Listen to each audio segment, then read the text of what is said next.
تنزيل من رب العالمين.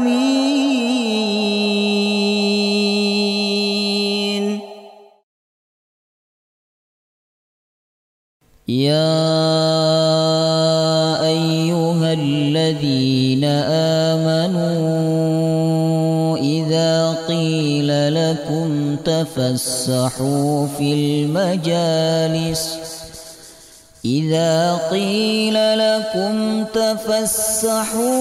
المجالس فافسحوا يفسح الله لكم، وإذا قيل انشزوا فانشزوا يرفع الله الذين آمنوا منكم والذين أوتوا العلم درجات، والله بما تعملون خبير.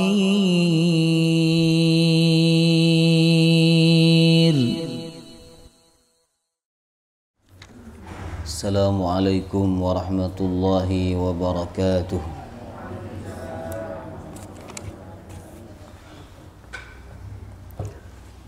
بسم الله الرحمن الرحيم.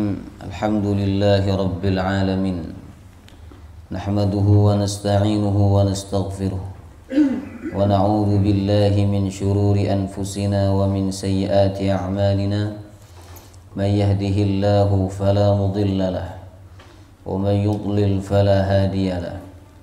أشهد أن لا إله إلا الله وحده لا شريك له، وأشهد أن محمدا عبده ورسوله لا نبي ولا رسول بعده. اللهم صل وسلم على نبينا محمد وعلى آله وصحبه أجمعين.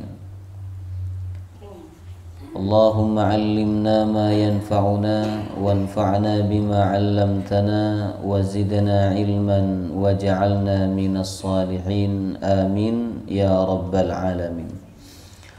Alhamdulillah, segala puji bagi Allah atas segala nikmat yang Allah berikan kepada kita semua, baik nikmat jasmani, lebih-lebih nikmat ruhani, sehingga malam hari ini kita bisa berjumpa kembali dalam kajian tafsir Al-Quranul Karim.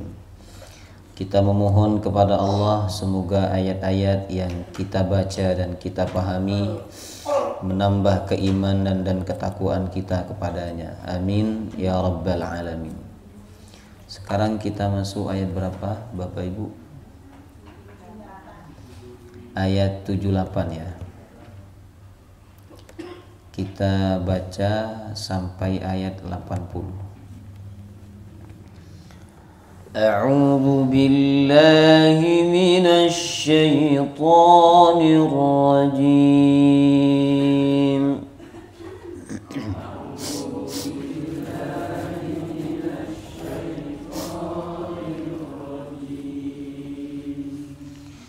Wa inna minhum لفريقا يلوون ألسنتهم بالكتاب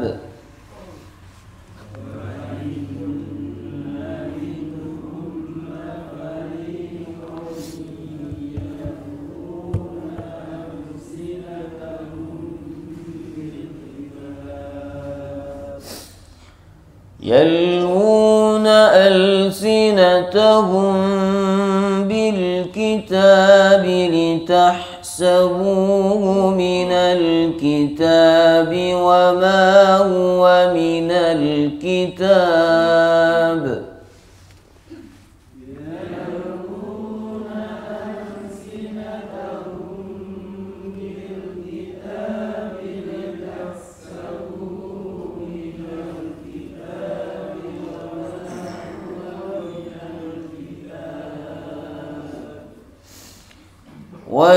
ويقولون هو من عند الله وما هو من عند الله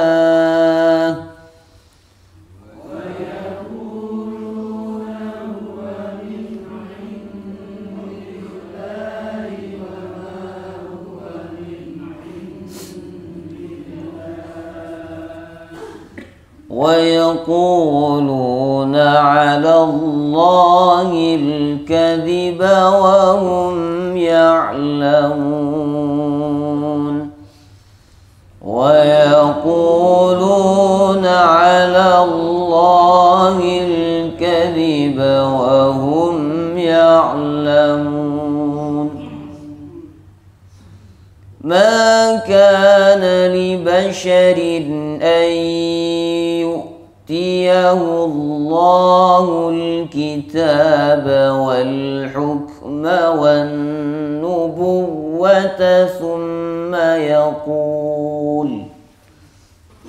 ثم يقول للناس كونوا عبادا لي من دون الله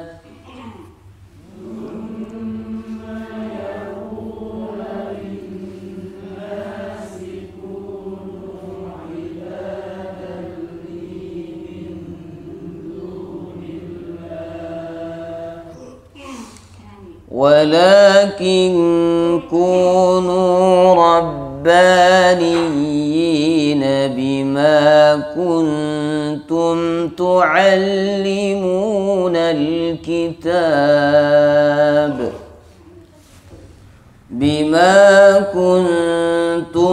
تعلمون الكتاب وبما كنتم تدرسون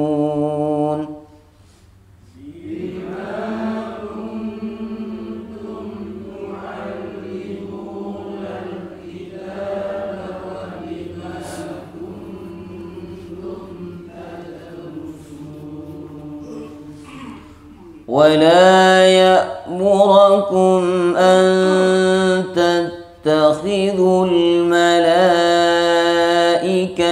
والنبيين أربابا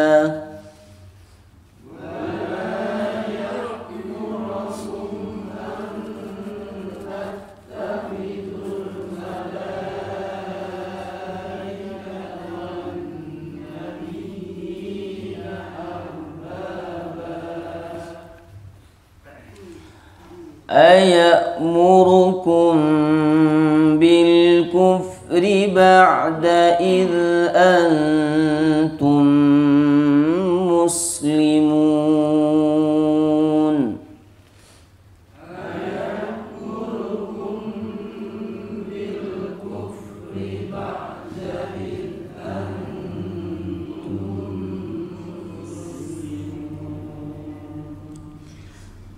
Baik ya.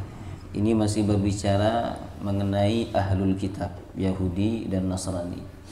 Sebagaimana ayat-ayat sebelumnya, di ayat 75 yang kita pelajari pekan kemarin, bahwa ahlul kitab itu ada yang bisa dipercaya ketika kita memberikan amanah kepadanya. Meskipun amanah itu besar ya, harta yang banyak, tapi dia akan tetap menunaikan amanah itu dengan baik. Namun ada pula di antara mereka yang apabila diberikan amanah, walaupun amanah itu kecil, 1 dinar, dia tidak menunaikan amanah itu. Nah, maka bermuamalah dengan ahlul kitab, dengan Yahudi atau Nasrani, Bapak Ibu, kita harus hati-hati. Karena mereka ada 2 golongan, ada 2 bagian, ada yang bisa dipercaya, ada yang tidak bisa dipercaya. Oleh karenanya sahabat Umar bin Khattab radhiyallahu an melarang Abu Musa al-Asy'ari mengangkat seorang bendahara yang beragama Nasrani, apalagi yang berkaitan dengan kaum muslimin ya, kemaslahatan umat Islam. Kemudian jamaah rahimakumullah, ada di antara mereka yang bisa dipegang janjinya, ada pula di antara mereka yang tidak bisa dipegang janjinya ya. Di ayat 76 Allah mengatakan bahwa Allah mencintai orang-orang yang memegang janji dan orang yang bertakwa. Bala man awfa bi ahdihi wattaqa fa innallaha yuhibbul muttaqin. Kemudian di ayat 77 Allah mengancam dengan beberapa ancaman untuk orang yang mengingkari janjinya. hanya untuk mendapatkan keuntungan dunia, ya. Innal ladzina yashtaruna bi ahdillahi wa aymanihim thamanan qalila ulaika la khalaqa lahum fil akhirah. Sungguhnya orang-orang yang menjual bi ahdillah, janji Allah, wa aymanihim, dan janji mereka, thamanan qalila, ditukar dengan harga yang sedikit, yaitu dunia, maka ancaman bagi mereka 4. Yang pertama, ulaika la khalaqa lahum fil akhirah, bagi mereka tidak ada kebaikan di akhirat. Mungkin mereka mendapatkan kebaikan di dunia berupa harta itu, ya. Kemudian yang kedua, wala yukallimuhumullah wala yanzuru ilaihim yaumal qiyamah, Allah tidak mengajak mereka berbicara pada hari kiamat. Ini yang kedua.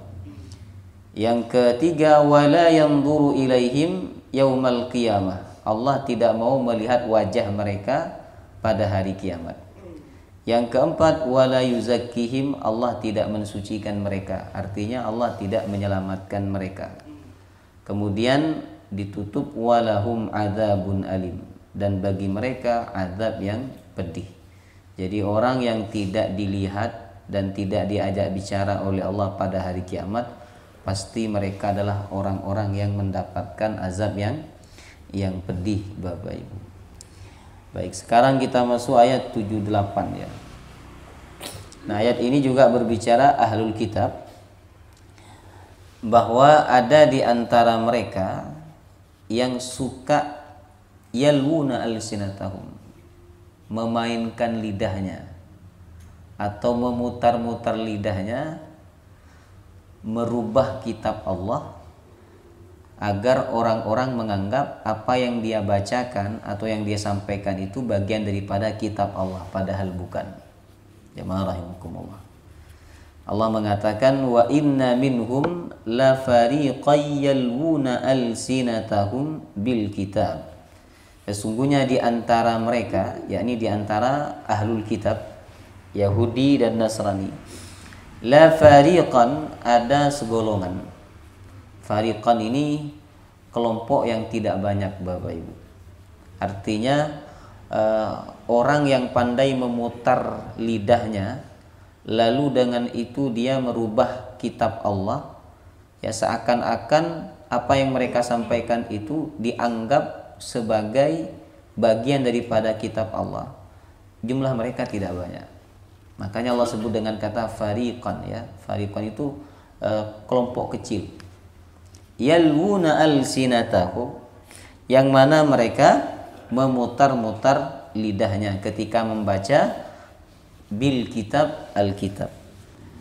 Yalwun ini dari kata layya, ya, dari kata layya. Layya artinya menarik tali ke arah yang berlawanan. Ya, harusnya ditarik ke barat gitu, ya, tapi dia nariknya ke timur. Itu namanya layya. Jamaah rahimakumullah. Ibarat orang berkuda, Bapak Ibu. Pernah naik kuda jenengan? Pernah kan? Nah, saya belum pernah. Jadi yang bertanya belum pernah. Naik kuda, jamaah rahimakumullah.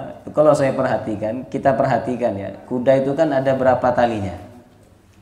2, kanan sama kiri. Kalau ditarik yang kanan, dia akan belok ke kanan. Kalau tarik yang kiri, dia akan belok ke kiri. Jamaah rahimakumullah. Nah, kuda itu mau dibelokkan ke kanan misalnya, tapi yang ditarik sebelah kiri, ya. Nah, akhirnya kudanya yang awalnya sudah ke kanan belok lagi ke kiri, Bapak Ibu. Nah, itu namanya layya. Jadi menarik tali ke arah yang berlawanan. Jamaah rahimakumullah. Nah, makanya di sini diartikan yalwuna alsinatahum bil kitab. Mereka menarik lidah mereka ketika membaca Alkitab ke arah yang berlawanan. Jadi misalnya harusnya dibaca fathah gitu, tapi ditarik ke dhammah, Bapak Ibu, sehingga maknanya berubah. Ya. Harusnya dibaca shin tapi ditariknya ke sin sehingga maknanya berubah. Harusnya dibaca qaf tapi ditariknya ke kaf sehingga maknanya berubah. Seperti ini. Qul. Maknanya apa? Qul itu. Katakanlah. Tapi sama dia ditariknya ke kaf. Kul. Artinya apa? Makanlah. Jamaah rahimakumullah. Nah itu keburukan ahlul kitab, terutama ulama-ulama mereka. Jamaah rahimakumullah. Ya. Mereka memutar lidah mereka ketika membaca Alkitab, ya. Kemudian bacaan mereka itu merubah makna atau ada tambahan-tambahan dari mereka yang bukan bagian dari Alkitab, namun orang-orang menganggap itu bagian daripada Alkitab. Jamaah rahimakumullah. Ya. Nah, ini namanya tahrif. Tahrif itu memalingkan, Bapak Ibu. Tahrif ada dua macam, ya. Ada tahrif lafzi, ada tahrif maknawi. Jadi yang dirubah oleh mereka ini ada dua macam. Yang pertama dirubah lafalnya. Kalau lafalnya berubah, pasti maknanya juga berubah. Saya contohkan ya. Ada firman Allah di surah An-Nisa ayat 164. Wa kallamallahu, apa lanjutannya? Musa taklima. Pernah dengar nggak ayat ini? Wa kallamallahu Musa taklima. Allah berbicara dengan Nabi Musa. Nah itu kalau dirubah lafalnya, Bapak Ibu, bisa berubah maknanya. Dirubah harokatnya saja, ya kan? Misalnya gini, wa kallamallaha Musa taklima. Yang tadi kan, yang benar wa kallamallahu Musa taklima. Tapi kalau dibaca wa kallamallaha Musa taklima, beda maknanya. Kalau dibaca wa kallamallahu, yang ngajak bicara Allah. Artinya apa? Musa nggak akan bisa berbicara dengan Allah kalau Allah tidak membuka pembicaraan dengan beliau. Paham? Tapi kalau dibaca ha, wa kallamallaha Musa, ini justru terbalik. Yang ngajak bicara adalah Nabi Musa alaihissalam. Jemaah rahimakumullah. Nah ini namanya tahrif secara lafaz, ya. Jadi memalingkan atau merubah secara lafaz yang berakibat berubah secara makna. Makanya dalam Al-Qur'an kita diajarkan namanya ilmu tajwid, makharijul huruf, agar bacaan kita tidak tahrif, tidak merubah makna, Bapak Ibu. Karena kalau sampai merubah makna itu sama saja dengan merubah Al-Qur'anul Karim. Jamaah rahimakumullah, ya. Kemudian yang kedua, jamaah rahimakumullah, ada tahrif maknawi. Jadi lafalnya tidak dirubah, tapi maknanya atau hukumnya yang dirubah. Jamaah rahimakumullah, ya. Dan ini yang dilakukan oleh orang-orang Yahudi atau oleh orang-orang Nasrani saat itu, Bapak Ibu. Apa contohnya? Lafalnya nggak dirubah, tapi maknanya atau hukumnya yang dirubah. Jamaah rahimakumullah. Oh ini khusus bagi Nabi. Kalau bagi kita betul nopo-nopo. Nah, jadi itu maknanya dirubah. Jamaah rahimakumullah. Ya. Misalnya tentang apa namanya? Tentang poligami lah. Jadi Allah mengatakan fankihu ma tabalakum minan nisa'i mathna wa thulatha wa ruba. Nikahilah wanita yang baik untuk kalian 2, 3, 4. Berubah nggak lafalnya itu? Tidak kan? Tidak. Tapi maknanya bisa saja dirubah. Nikahilah wanita 2, 3, 4. 2 tambah 3 tambah 4 berarti 9. Nah itu namanya tahriful makna, memalingkan makna dari yang benar, dari yang asal kepada yang lain. Itu juga bagian daripada yaluna alsinatahum. Jamaah rahimakumullah. Ada orang kayak begitu, ada Bapak Ibu. Dan ini pertama yang melakukannya adalah Bani Israel. Itu sudah terjadi di zaman Nabi Musa alaihissalam. Ya, bagaimana mereka mengakali hukum Allah Subhanahu wa taala supaya kelihatannya benar gitu. Contohnya kisah hari Sabtu itu. Ikan datang hari Sabtu, padahal hari Sabtu itu kan mereka nggak boleh melakukan perkara dunia. Akhirnya diakali sama mereka, kalau hari Sabtu ikannya diikat, nggak diambil, cuma diikat tok. Diambilnya kapan? Hari Ahad. Nah itu kan namanya ngakali, jemaah rahimakumullah. Akhirnya tetap dianggap itu dosanya 2 kali ya. Dosa ngambil ikan itu, ya sibuk dengan perkara dunia pada hari Sabtu. Yang kedua dosa ngakali hukum Allah Subhanahu wa taala. Nah maka mereka kemudian dikutuk menjadi kera. Jemaah rahimakumullah. Ya, cuman keranya udah mati. Jadi kita nggak boleh mengatakan kera yang ada sekarang itu keranya Bani Israel, ya, Bapak Ibu. Kemudian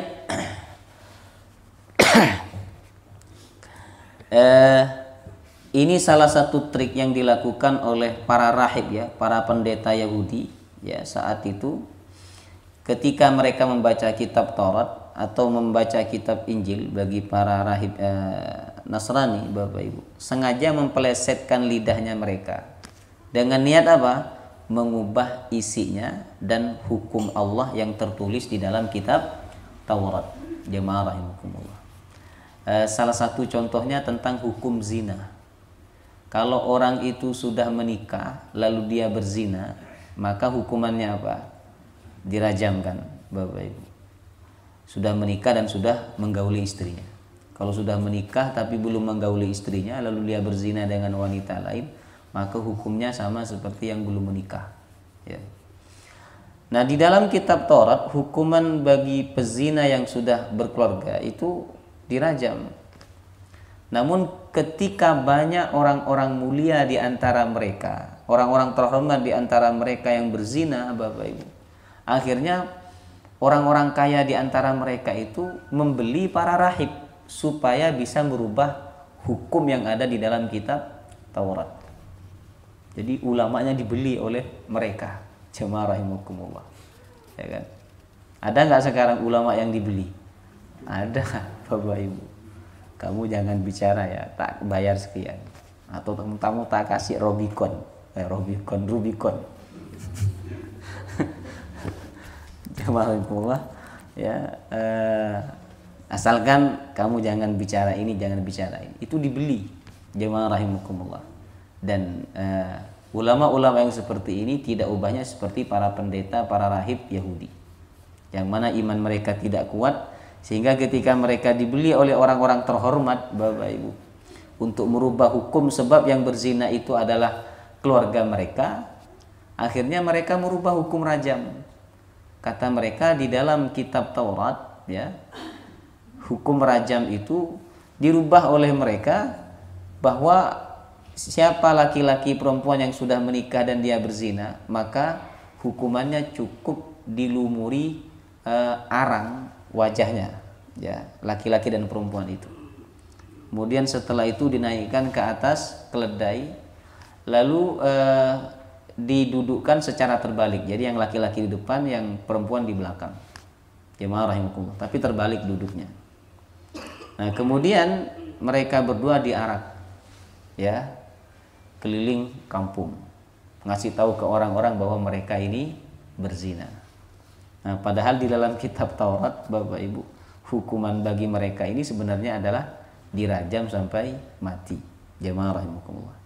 Jadi itu tipikalnya para rahib ya, para pendeta, di mana mereka tidak punya kekuatan iman atas kitab Taurat, akhirnya mereka mudah dibeli. Ketika mereka dibeli, dibayar, Bapak Ibu, mereka merubah hukum Allah. Mereka memutar lidah mereka ketika membaca Alkitab. Itu yang pekerjaan orang Yahudi lah. Kita sering mempelajari kan bahwa orang Yahudi ketika mengucapkan salam kepada Nabi kan diputar lidahnya itu. Dari assalamualaikum menjadi apa? Assalamualaikum. Orang kalau nggak teliti ya, dia akan mengira yang diucapkan itu assalamualaikum. Padahal yang diucapkan apa? Assalamualaikum, nggak ada lamnya. Ya, kalau assalam, salam itu artinya kedamaian. Tapi kalau tidak ada lamnya, sam itu artinya nopo? Racun, kebinasaan, kecelakaan.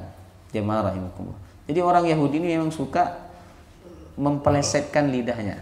Jemaah rahimakumullah. Ada lagi misalnya ucapan mereka yang ada di surah Al-Baqarah, Bapak Ibu. Kita udah belajar ini mungkin 3 tahun yang lalu ya, atau 4 tahun yang lalu. Ingat nggak waktu Yahudi diperintahkan oleh Allah untuk masuk ke negeri Palestina, Allah nyuruh mereka ngucapin apa kalau sudah masuk pintu gerbangnya? Ayat 58, waktu mereka masuk ke Baitul Maqdis atau ke Palestina, Allah memerintahkan mereka untuk mengucapkan hittotun. Hittotun itu artinya sama dengan istighfar ya. Hittotun itu maknanya adalah ya Allah ampuni dosa kami. Tapi sama mereka dipelintir, dipelesetkan lidahnya menjadi hintotun. Jadi ditambah nun setelah ha dan sebelum to. Padahal Allah nyuruh apa? Hittotun. Tapi sama mereka dipelintir jadi hintotun. Ya. Kalau nggak jeli kan orang akan menganggap hittotun, padahal sebenarnya hintotun. Jamaah rahimakumullah. Ya. Nah itu kebiasaan orang-orang Yahudi. Jadi ilmu mereka ini orang-orang berilmu, Bapak Ibu. Kalau nggak berilmu mana bisa merubah kayak gini. Jamaah rahimakumullah. Ya. Jadi ilmu mereka gunakan, mereka miliki itu justru untuk mencari kemudahan sesuai hawa nafsu mereka. Ya. Makanya kata ulama, ilmu fikih atau ilmu apapun itu harus disertai dengan wara. Wara itu rasa takut kepada Allah Subhanahu wa taala, ya. Kalau ilmu itu enggak disertai wara, Bapak Ibu, maka ilmu itu akan membinasakan seseorang. Contoh ya.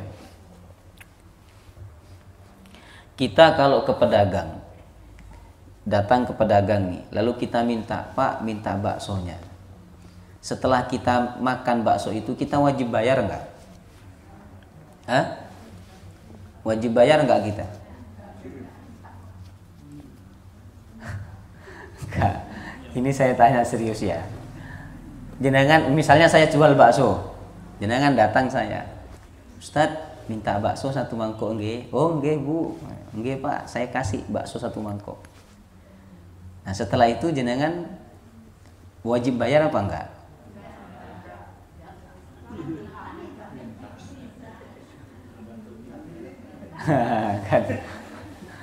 Nah disinilah kalau secara hukum fikih, Bapak Ibu, secara kita bicara fikih ya, nggak wajib bayar. Kenapa? Ya karena bukan akad jual beli itu akad minta, ya kan, akad minta. Jemaah rahimakumullah. Nah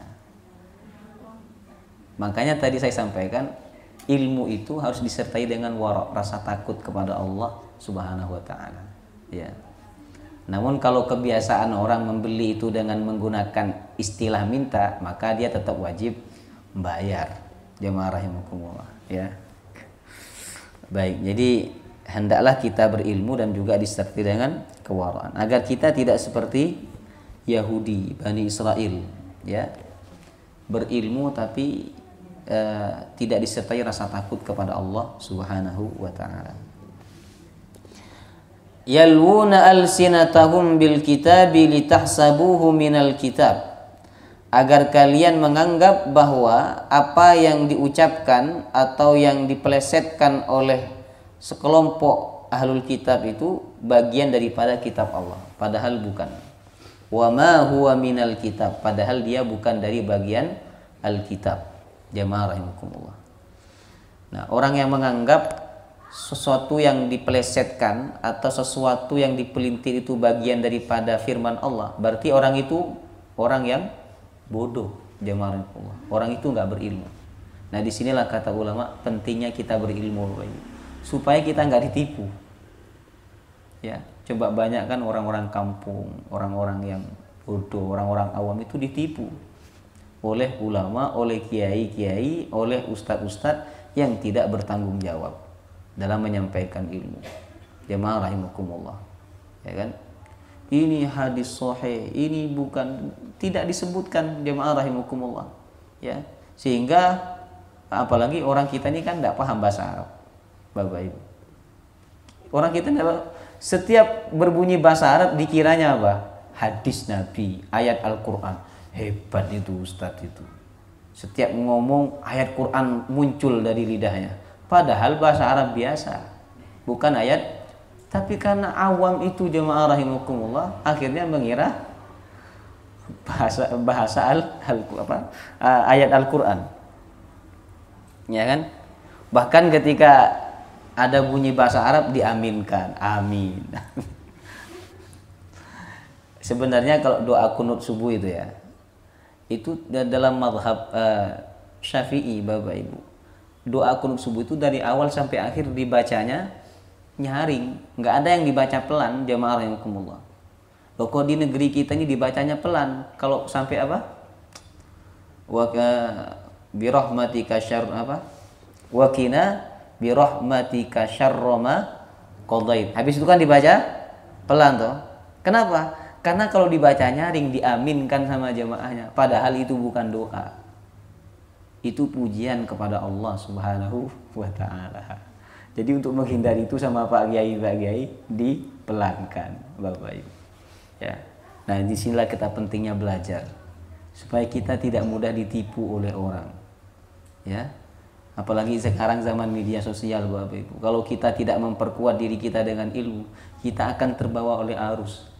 Ya kan? Ustadz ini mengatakan begini, kita ngikut. Nanti ustadz lain mengatakan yang lain, kita ikut itu.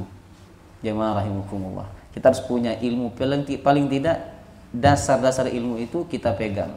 Jemaah rahimakumullah, ya. Agar kita tidak seperti Bani Israel yang mudah dipengaruhi oleh rahib-rahib mereka. Wa yaquluna huwa min indillah. Mereka mengatakan ini dari Allah, ini hukum dari Allah. Wa ma huwa min indillah, padahal itu bukan dari Allah.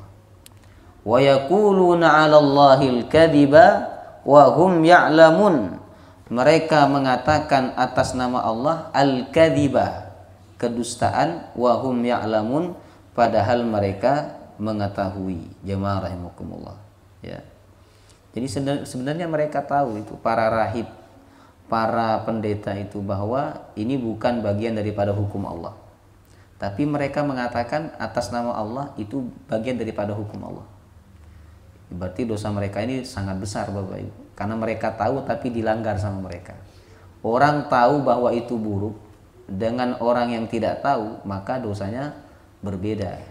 Ya, makanya orang alim itu nanti dipanggil pertama sama Allah untuk ditanya tentang ilmunya, apakah dia mengamalkan ilmunya. Karena kalau orang tidak mengamalkan ilmunya, maka dia akan diazab terlebih dahulu dibandingkan para penyembah berhala, Bapak Ibu. Ya. Kemudian ayat 79. Ma kana li basharin ay yu'tiyahu Allahul kitaba wal hukma wan nubuwah thumma yaqula lin-nasi kunu ibadan li min dunillah. Tidak boleh bagi manusia yang diberikan kitab oleh Allah, wal hukma dan hukum, wan nubuwata dan kenabian, thumma yaqula linnas, kemudian dia berkata kepada manusia, kepada pengikutnya, kunu ibadan li min dunillah, jadilah kalian orang-orang yang menyembah aku selain Allah. Walakin kunu rabbaniyina, akan tetapi hendaklah dia berkata kepada pengikutnya, kunu rabbaniyin, jadilah kalian para penyembah Allah. Bima kuntum tu'allimunal kitab, sebab kalian telah mengajarkan Alkitab kepada mereka. Wa bima kuntum tadrusun, ya, kata Allah, wa bima kuntum tadrusun, dan sebab kalian telah mempelajarinya. Nah, ayat ini Bapak Ibu berbicara tentang sekelompok orang Yahudi datang ke Rasulullah Sallallahu Alaihi Wasallam. Kemudian dia bertanya, ya Muhammad, apakah engkau mengajak orang-orang untuk menyembah dirimu? Sebagaimana Nabi Isa mengajak orang-orang menyembah dirinya. Nah, ini mereka buat kebohongan lagi ya. Yang pertama mereka mengatakan bahwa mereka membuat kebohongan, mempelintir kitab Allah. Yang kedua di ayat ini mereka menuduh Nabi Isa ya mengajak para pengikutnya untuk menyembah dia. Sehingga sekelompok Bani Israel Bapak Ibu terpengaruh dengan ucapan rahib mereka, dengan pendeta mereka ya kan. Akhirnya datang ke Rasulullah. Ya Muhammad, apakah kau mengajak pengikutmu untuk menyembah dirimu sebagaimana Isa mengajak pengikutnya untuk menyembah dirinya? Maka turun ayat ini. Jamaah rahimakumullah. Tidak boleh bagi orang yang diberikan kitab, diberikan hukum, diberikan kenabian mengajak manusia untuk menyembah dirinya. Tidak boleh. Jamaah rahimakumullah. Ini dalil ya, bantahan yang jelas bahwa Nabi Isa alaihissalam tidak pernah mengajak pengikutnya untuk menyembah dirinya. Jamaah rahimakumullah. Dan ini dijelaskan oleh Allah dalam Al-Qur'an. Wa idz qala Allahu ya Isa ibn Maryam a anta qulta lin-nasi ittakhiduni wa ummi ilahaini min dunillah. Ketika Allah bertanya kepada Isa, wahai Isa bin Maryam, apakah engkau pernah berkata kepada manusia, jadikanlah aku dan ibuku Tuhan selain Allah? Kemudian Nabi Isa menjawab, subhanak, maha suci engkau ya Rabb, ma yakunu li an aqula ma laysa li bihaq. Aku enggak pernah mengucapkan kalimat seperti itu. In kuntu qultuhu faqad alimta. Jika aku pernah mengucapkannya, maka sungguh engkau telah mengetahuinya. Kata Nabiullah Isa alaihissalam, Bapak Ibu. Jadi ini kedustaan yang dibuat-buat oleh Bani Israel. Jamaah rahimahullah. Mereka mengatakan bahwa Nabi Isa menyuruh mereka untuk menyembah mereka. Nah, padahal kalau di dalam kitab Taurat Bapak Ibu enggak ada. Dalam kitab Taurat, dalam kitab Injil itu enggak ada. Jamaah rahimakumullah yang mengatakan bahwa Nabi Isa menyuruh mereka untuk menyembah Nabi Isa alaihissalam. Jamaah rahimakumullah. Enggak ada Bapak Ibu. Nah, oleh karenanya jamaah rahimakumullah, Nabi Muhammad itu selain beliau tidak menyuruh kaumnya untuk menyembah beliau ya, beliau juga kadang ditunjukkan oleh Allah sisi-sisi kemanusiaannya. Lupa, ya kan? Kemudian sakit, itu kan sisi kemanusiaan. Agar Nabi tidak dikultuskan kemudian disembah. Jamaah rahimakumullah, ya. Nah, menyembah di sini tidak harus menundukkan kepala kemudian beribadah kepadanya. Termasuk menyembah atau beribadah kata Nabi ketika seseorang itu mengikuti hukum, ya, hukum-hukum yang disampaikan oleh imamnya atau syekhnya atau rahibnya, ya, padahal hukum itu bertentangan dengan hukum Allah. Itu sama saja dengan beribadah kepadanya, Bapak Ibu. Nah, kemudian di dalam ayat ini ada faedah yang sangat bagus jamaahullah, yaitu hendaklah seseorang itu ketika dia menjadi guru, dia menjadi seorang muallim yang rabbani, ya. Muallim, guru rabbani. Rabbani itu adalah seorang guru yang menuntun muridnya untuk senantiasa beribadah kepada Allah Subhanahu wa taala. Guru itu ada dua, Bapak Ibu. Ada muallim saja, ada muallim rabbani. Ya. Yang rabbani ini kemudian disebut dengan murabbi. Jadi gurunya disebut dengan murabbi. Murabbi itu guru yang menuntun muridnya untuk senantiasa dekat kepada Allah Subhanahu wa taala dengan contoh yang dia berikan sehari-hari, dengan ilmu yang dia sampaikan. Tidak hanya transfer knowledge, ya, tidak hanya mentransformasi, tidak hanya mengirimkan ilmu atau menyampaikan ilmu kepada muridnya, tapi mengajak muridnya dengan contoh-contoh dari dia untuk mendekatkan diri kepada Allah Subhanahu wa taala. Nah, ini yang jarang kita temukan sekarang, ya, di di dalam jiwa para guru, terutama guru-guru yang di luar pesantren, Bapak Ibu. Ya, jarang.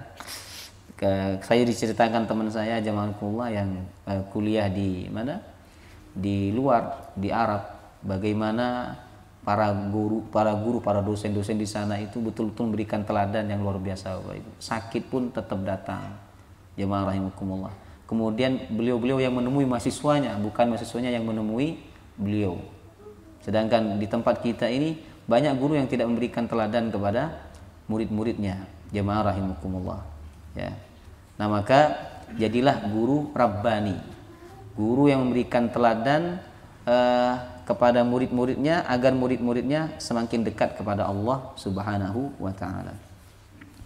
Kemudian ayat 80. Wala ya'murakum an tattakhidul malaikata wan nabiyyina arbaba. Dan tidak sepatutnya pula dia menyuruh kalian untuk menjadikan malaikat dan nabi arbaban sebagai Tuhan. Nah, dia ini siapa yang dimaksud dia? Dia adalah para nabi dan para rasul yang diberikan kitab, hikmah atau kenabian oleh Allah Subhanahu wa taala. Jadi ini dalil ya bahwa seorang nabi itu enggak mungkin menyuruh kaumnya untuk menyembah kepada selain Allah, itu enggak mungkin. Ini bantahan kepada Nasrani yang mengatakan bahwa Nabi Isa telah menyuruh pengikutnya untuk menyembah beliau. Jamaah rahimakumullah. Ayat ini jelas. Wala ya'murakum an tattakhidul malaikata wan nabiyyina arbaba. Ya. Jadi kita tidak boleh sebagai seorang guru menyesatkan murid. Ini dalil bahwa guru yang benar ya, guru yang benar, guru yang dapat hidayah, guru yang bertakwa kepada Allah enggak mungkin menyuruh muridnya untuk melakukan keburukan. Jamaah rahimakumullah. Maka kalau ada murid salah, murid keliru, itu bukan salah gurunya. Ya, tapi memang dari muridnya sendiri, Bapak Ibu. Cuman sekarang kalau muridnya salah, muridnya enggak benar, yang disalahkan siapa? Gurunya, sekolahnya. Kamu sekolah di mana, Le? Padahal jemaah rahimakumullah, sekolah pertama seorang anak itu bukan lembaga tetapi di rumah, Bapak Ibu. Ya. Ayamurukum bil kufri ba'da id antum muslimun. Apakah dia memerintahkan kepada kalian kepada kekafiran ba'da id antum muslimun, setelah kalian menjadi orang muslim. Jadi mereka kan mengajak kalian untuk beribadah hanya kepada Allah, menjadi orang muslim. Tidak mungkin mereka para nabi itu, kata Allah, menyuruh kalian untuk menjadikan para nabi dan para malaikat sebagai Tuhan. Itu enggak mungkin. Ya, itu karena bertentangan dengan dakwahnya. Jamaah rahimakumullah. Ya. Wallahu taala alam bissawab. Mari sama-sama kita tutup dengan kafaratul majlis. Subhanakallahumma wa bihamdika asyhadu an la ilaha illa anta astaghfiruka wa atubu ilaik. Assalamualaikum warahmatullahi wabarakatuh.